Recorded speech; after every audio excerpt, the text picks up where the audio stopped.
తమిళనాడులో 5 రోజుల ఉత్కంఠకు తెరపడింది. టీవీకే ప్రభుత్వ ఏర్పాటుకు లైన్ క్లియర్ అయింది. చిన్న పార్టీల మద్దతుతో ప్రభుత్వం ఏర్పాటు చేసేందుకు సిద్ధమయ్యారు విజయ్. సిపిఐ, సిపిఎం, వీసీకే మద్దతు తీసుకుని కాసేపట్లో గవర్నర్ను కలుస్తారైనా 118 మంది ఎమ్మెల్యేల మద్దతుతో కూడిన లేఖను గవర్నర్కు అందజేయనున్నారు. సోమవారం సీఎంగా విజయ్ ప్రమాణ స్వీకారం చేసే అవకాశం ఉంది. టీవీకేకు మద్దతిచ్చేందుకు వీసీకే ఒక షరతు పెట్టినట్లు తెలుస్తోంది. పెరంబూర్, తిరుచి ఈస్ట్ లో గెలిచిన విజయ్ పెరంబూర్ నుంచి ఎమ్మెల్యేగా కొనసాగాలని భావిస్తున్నారు. దీంతో తిరుచి ఈస్ట్ సీట్ను తమకివ్వాలని వీసీకే కండిషన్ పెట్టినట్లు తెలుస్తోంది. తిరుచి ఈస్ట్ నుంచి వీసీకే అధినేత తిరుమావళవన్ పోటీ చేయాలని భావిస్తున్నారు. తిరుచి ఈస్ట్తో పాటు ఒక మంత్రి పదవి కూడా కావాలని కోరుతోంది వీసీకే.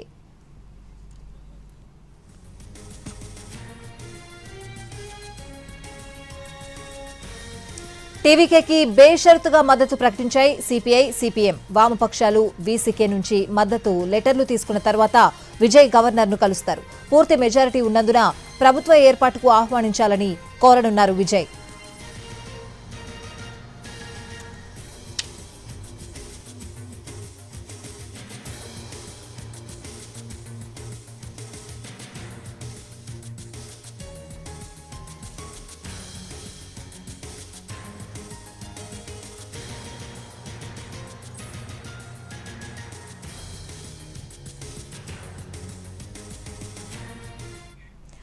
తమిళనాడులో 5 రోజుల ఉత్కంఠకు తెరపడింది. టీవీకే ప్రభుత్వ ఏర్పాటుకు లైన్ క్లియర్ అయింది. చిన్న పార్టీల మద్దతుతో ప్రభుత్వ ఏర్పాటు చేసేందుకు సిద్ధమయ్యారు విజయ్. ఓవరాల్ గా అప్డేట్స్ అడిగి తెలుసుకుందాం. మా ప్రతినిధి దినకర్ లైవ్ లో సిద్ధంగా ఉన్నారు.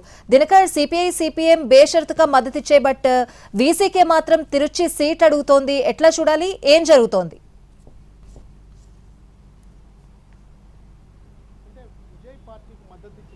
నాలుగు పార్టీలు, కాంగ్రెస్, తర్వాత వామపక్షాలు 2, వీసీకే పార్టీ. వీరిలో ఒక సిపిఐ తప్ప మిగిలిన అన్ని పార్టీలు కూడా కండిషన్స్తోనే ఉన్నాయని చెప్పవచ్చు. ఎందుకంటే సిపిఐ అన్కండిషనల్ అని చెప్పి లేఖలో పేర్కొంది. కాంగ్రెస్ పార్టీ మద్దతు ఇచ్చే రోజు లేఖలో స్పష్టంగా చెప్పింది. మతతత్వ శక్తులతోనూ తర్వాత రాజకీయంగా మతాల మధ్య, కులాల మధ్య ఘర్షణ పెట్టే పార్టీలతో వెళ్లకుండా ఉన్నన్ని రోజులు, సెక్యులర్గా ఉన్నన్ని రోజులు కూడా మేము కాంగ్రెస్ పార్టీ విజయ్కి మద్దతు ఇస్తామని చెప్పింది. అందులో మరొకవైపు కాసేపటి కిందట కేవలం సపోర్ట్ అనే పేరుతో సిపిఎం లేఖ రిలీజ్ చేసింది. ఇక మనం వింటున్నాం తాజాగా వీసీకే నేత తిరుమావళవన్, ఆయనకు గత 30 ఏళ్ళ రాజకీయ అనుభవం ఉంది. డిఎంకేతోనూ, డిఎండికేతోనూ అన్ని రాజకీయ పార్టీలతో కూడా జర్నీ చేశారు.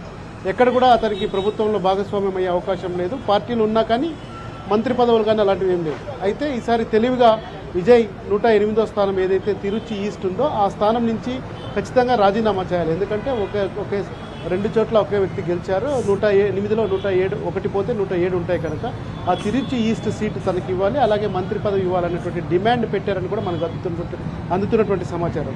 సో ఓవరాల్గా చూస్తే విజయ్కి ఇంకా తేలాల్సినటువంటి అంశాలు ఉన్నాయి. ఎందుకంటే 5 మంది ఎమ్మెల్యేలు ఉన్నారు. కాంగ్రెస్ పార్టీ ఖచ్చితంగా 2 మంత్రి పదవులు అడుగుతుంది. వామపక్షంలో చెరొక మంత్రి పదవి అడిగే అవకాశం ఉంది. సిపిఐ, సిపిఎం అలాగే వీసీకే కూడా. అంటే దాదాపు 5 మంత్రి పదవులు మొత్తం భాగస్వామ్య కూటమిలోనే వెళ్ళే అవకాశం ఉన్నటువంటి నేపథ్యంలో వీరంతా కూడా కండిషన్స్తోనే ఉన్నారనేటువంటి ఇచ్చేయాలి. అలాగే కాంగ్రెస్ పార్టీ 2 మంత్రి పదవులతో పాటు ముఖ్యమైనటువంటి నామినేటెడ్ పోస్టులు ఏవైతే ఉన్నాయో ప్రభుత్వం ఇచ్చే వాటివి, ఆ 3 పోస్టులు కూడా మిగిలిన 3 ఎమ్మెల్యేలకు కూడా ఇవ్వాలనేటువంటి డిమాండ్ కూడా పెట్టింది. సో డిమాండ్ పెట్టినటువంటి నేపథ్యంలో 5 మంది మంత్రి పదవులంతా కూడా ఈ మద్దతు ఇచ్చేటువంటి సంకీర్ణ కూటమికి మద్దతు ఇచ్చేటువంటి పార్టీలకే వెళ్తాయని కూడా మనం భావించాలి. ఇంకా దీనిపైన కూడా క్లారిటీ వస్తుంది. మొత్తం 20 మంది మంత్రి పదవుల జాబితాతో విజయ్ గవర్నర్ని కలుస్తారు. దానికన్నా ముందు ఈ 3 పార్టీలకు సంబంధించినటువంటి మద్దతు లేఖలు కలెక్ట్ చేసుకునే పనిలో వారు ఉన్నారు. ఆల్రెడీ కాంగ్రెస్ ఇచ్చినటువంటి నేపథ్యంలో విజయ్ సొంత పార్టీ 107, కాంగ్రెస్ 5, తర్వాత వామపక్షాలు 4, విడుదలై కచ్చి ఏదైతే ఉందో ఆ పార్టీ ఏదైతే ఉందో చిరుతపులై కచ్చి అంటారు, ఆ వీసీకే పార్టీకి సంబంధించినటువంటి లేఖ కూడా రావాల్సినటువంటి పరిస్థితి ఉంది. వారు 5 o'clockకి జూమ్ మీటింగ్లో పాల్గొని నిర్ణయం తీసుకొని లేఖ రిలీజ్ చేస్తామని చెప్పారు. ఇదంతా కూడా ఇంకా జరగబోయేటువంటి సీన్. సో ఏదైతే మద్దతు ఇస్తున్నటువంటి పార్టీలు ఉన్నాయో ఆ పార్టీలన్నీ కూడా మంత్రి పదవులు అడిగాయి. దాంతోపాటు కూడా కొన్ని కండిషన్స్ పెట్టడంలో కాంగ్రెస్ పార్టీ ముందని చెప్పవచ్చు. ఎలాంటి సపోర్ట్ లేకుండా ఉన్నది మాత్రం సిపిఐ పార్టీ మాత్రమే, కమ్యూనిస్ట్ పార్టీ ఆఫ్ ఇండియా. ఎలాంటి కండిషన్స్ పెట్టినటువంటి పార్టీ, సపోర్ట్తో వచ్చినది సిపిఎం పార్టీ. మంత్రి పదవి, ఎమ్మెల్యే పదవి అడిగిండే, ఎమ్మెల్యే సీట్ అడిగిండే పదవి వీసీకే. సో ఇది పూర్తిగా రాజకీయ బేరం కుదుర్చుకున్నటువంటివి, రాజకీయ స్పృహ ఉన్నటువంటి పార్టీలు. వీసీకే ఇప్పుడు ఉన్నటువంటి డిమాండ్ని చూస్తూ టీవీకే పార్టీకి ఉన్నటువంటి డిమాండ్ని ఆసరాగా చేసుకొని తీసుకుంటున్నటువంటి పదవులు, డిమాండ్ చేస్తున్నటువంటి పదవులు కనుక ఖచ్చితంగా వీరందరితోనూ టీవీకే విజయ్ ప్రయాణం చేయాల్సినటువంటి పరిస్థితి ఉంది. దినకర్, ఇప్పుడు తిరుచి సెగ్మెంట్ని వీసీకి అడుగుతోంది. దీనికి విజయ్ ఎంతవరకు సానుకూలంగా ఉండే అవకాశం కనిపిస్తోంది? అంటే విజయ్ తరపున ఎమ్మెల్యేలు కూడా అతనికి ఎంత సపోర్ట్గా ఉన్నారు? విజయ్కి చాలా కండిషన్స్ పెడుతున్నాయి పార్టీలన్నీ కూడా. కండిషన్స్ ఇవన్నీ కూడా విత్ కండిషన్స్తోనే ఏవైనా పొత్తులు కుదిరేది, ఇవన్నీ కూడా డిమాండ్స్ కూడా అలానే ఉంటాయి. కానీ వీసీకే ఏదైతే కోరుతున్న సీటు తిరుచి ఈస్ట్ సీటు ఉందో, విజయ్ పోటీ చేసినటువంటి సీటు రేపు రాజీనామా చేసేటువంటి సీటు. ఆయన మనసులో ఎవరున్నారో తెలీదు. ఆయన పార్టీ తరపు నుంచి ఎవరిని పోటీ చేయించి తన సొంత వారినే ఇచ్చేసుకోవాలన్నటువంటి ఆలోచన ఆయనకుంది. కానీ ఈ కండిషన్స్ పెట్టి 2 ఎమ్మెల్యేలు ఖచ్చితంగా అవసరమైనటువంటి నేపథ్యంలో వేరే ప్రత్యామ్నాయం లేనటువంటి పరిస్థితి. ఆల్రెడీ పబ్లిక్కి, మీడియాకి, దాంతోపాటు గవర్నర్కి కూడా వీసీకేతో మద్దతు ఇస్తున్నామని చెప్పి రైట్.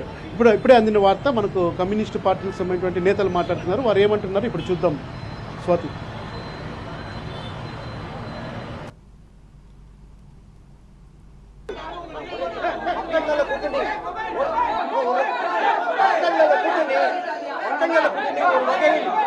நீங்கள் உருவாக்கின மக்கள் நல கூட்டணி 2016 ஒரு வகையில் அந்த அமைப்பு கிட்டத்தட்ட உருவாக்க அது ஒரு சந்தோஷமா விஜயகாந்த் பதிலாக விஜய் வருவதாக அப்படி இல்லை கடந்தது. இப்பொழுது அமைகிற அரசு மக்கள் நல அரசாக இருக்க வேண்டும். அதுதான்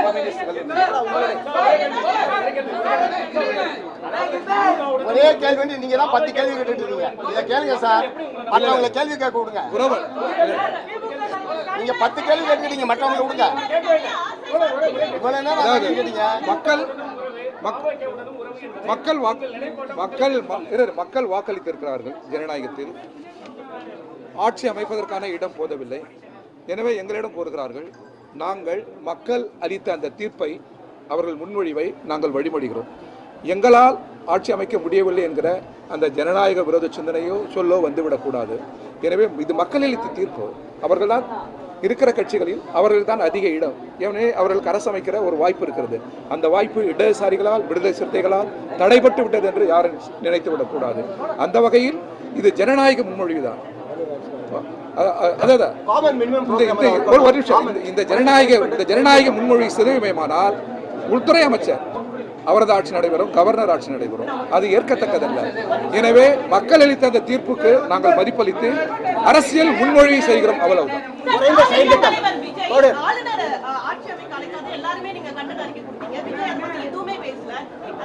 அவர் பேச வேண்டும். இனி வருங்காலங்களில் தமிழக உரிமைகளுக்காக உரத்த குரல் எழுப்ப வேண்டும். ஜனநாயகத்திற்கான உரத்த குரல் எழுப்ப வேண்டும். நமது மதச்சார்பின்மைக்கான உரத்த குரல் எழுப்ப வேண்டும். அவர்களுக்கு இடதுசாரிகளும் இதர ஜனநாயக சக்திகளும் உறுதுணையாக இருக்கும். எடப்பாடி பழனிசாமி அதிமுக தலைமையில் ஆட்சி அமைக்க முயற்சி செய்கிறார் என்ற ஒரு செய்தி வருகிறது. எடப்பாடி பழனிசாமி என்டிஏ ஆதரவோட ஆட்சி அமைப்பதற்கான ஆதரவோட ஆட்சி அமைப்பாரு ஆதரவு கொடுக்கலான்னு ஒரு செய்தி வருது. அது பத்தி கருத்து என்ன?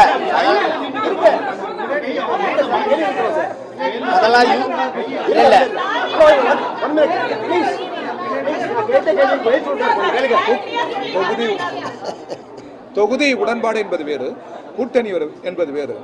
எல்டிஎஃப் நாங்கள் 10 ஆண்டுகள் தொடர்ந்து பயணித்தோம். அதனுடைய காரணம் மத்திய அரசினுடைய வகுப்புவாதத்தை எதிர்த்து போரிடுவதற்காக, மாநில உரிமைகளுக்காக குரல் எழுப்புவதற்காக, இந்த வகையில் ஜனநாயகத்தையும் இந்தியாவின் கூட்டிசையும் காப்பதற்காக தான் 10 ஆண்டுகள் தமிழக முதல்வரோடு இருந்தோம். இப்பொழுது நாங்கள் அதை தொடர்வோம். வேறொரு ஜனநாயக கட்சியுடன் அதை தொடர்வோம். அது நாடு காக்கிற போராட்டம். இப்பொழுது எழுந்திருக்கிற பிரச்சனை ஆட்சி அமைப்பது. மக்கள் இருக்கிற அரசியல் கட்சிகளில் பெரும்பான்மையை சகோதரர் விஜய் அளித்திருக்கிறார்கள்.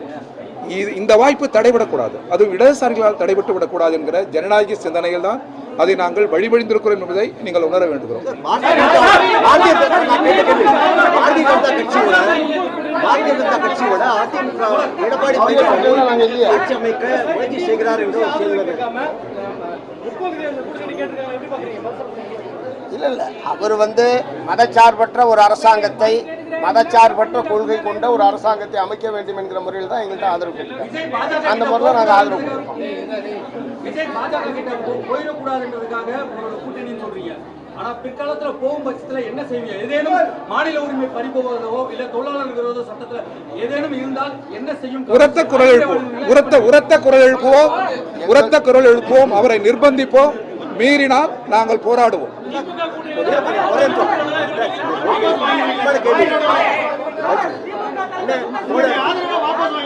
பாரதிய ஜனதா கட்சியோட ஆதரவோட அதிமுக பழனிசாமி ஆட்சி அமைக்க முயற்சி செய்கிறார் என்று ஒரு செய்தி வருகிறது. அதை பற்றி உங்கள் கருத்து என்ன? 5 ஆண்டுகளுக்குரிய கேள்விகளை ஓகே, பாரதிய ஜனதா கட்சி ஆதரவோட அதிமுக ஆட்சி அமைக்க முயற்சி செய்கிறது இதோட கேள்வி ஒரு செய்தி வருகிறது. நாங்க ஒன்றும் சொல்லல.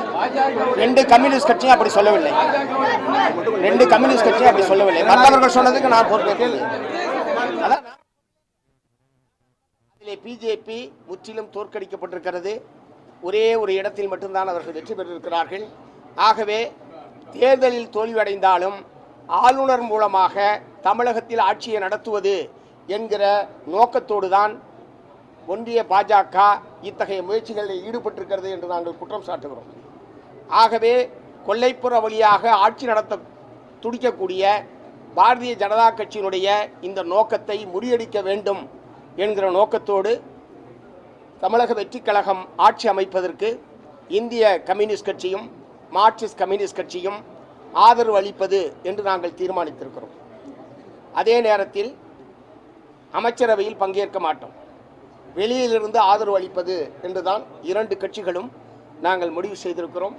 ஆகவே இன்னொரு தேர்தலை தவிர்ப்பதற்காகவும் ஆளுநர் ஆட்சி வருவதை தடுப்பதற்காகவும் இப்போது தாவேகாவுக்கு ஆதரவு என்பதை தவிர வேறொரு அரசியல் நிலைப்பாட்டை எடுக்க முடியாது என்பதை உணர்ந்து 2 கட்சிகளுடைய மாநில குழுவும் இந்த முடிவை எடுத்திருக்கிறது என்பதை நான் தெரிவித்துக் கொள்கிறேன். அதிலே பிஜேபி முற்றிலும் தோற்கடிக்கப்பட்டு It also approached CPIM in Tamil Nadu, approached VCK in Tamil Nadu. We have responded to that letter positively.